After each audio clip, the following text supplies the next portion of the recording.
Hello everyone, कशा आहात? मस्त मजेत ना.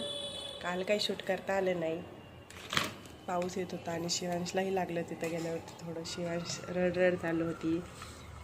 आत्ता सकाळी उठलो, संडे रिलॅक्स. 10-10:30 वाजलेत, आवरलं आहे. शिवांशचं खेळणं चालू आहे औषधांसोबत. 1 मिनिट. शिवांश चॉकी कुठे? शिवांश चॉकी चॉकी दे, चॉकी दे. चॉकी कुठे? चॉकी.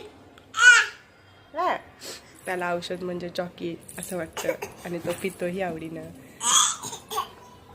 सासूबाई आलेत, चला बघूया काय होते आज दिवसभर. Stay tune. त्यानंतर खूप दिवसापासून शिवांशच्या बाबांचं बॅडमिंटन खेळायचं चाललं होतं. आज संडे होता, वेळही होता, म्हणून ते बॅडमिंटन खेळायला गेले. शिवांश सायकल खेळत होता, पण बाबा खेळतेत ते मलाही पाहिजे म्हणून तो बॅडमिंटनची बॅट घेऊन फिरत होता सगळ्या रस्त्याने. मलाही खेळायला येतं असं दाखवत होता.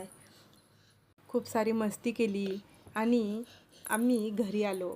आज मी देवघराची जागा फायनली चेंज केली. शिवांश काही पूजा करून देत नव्हता म्हणून असं वरती अडकवलं, तर तो खाली झाडू घेऊन बसला होता. आजपासून आता मी दररोज देवपूजा करू शकणार. रात्री पाऊस आला, छान अशा पापड्या तळल्या. असा होता आजचा दिवस. चलो.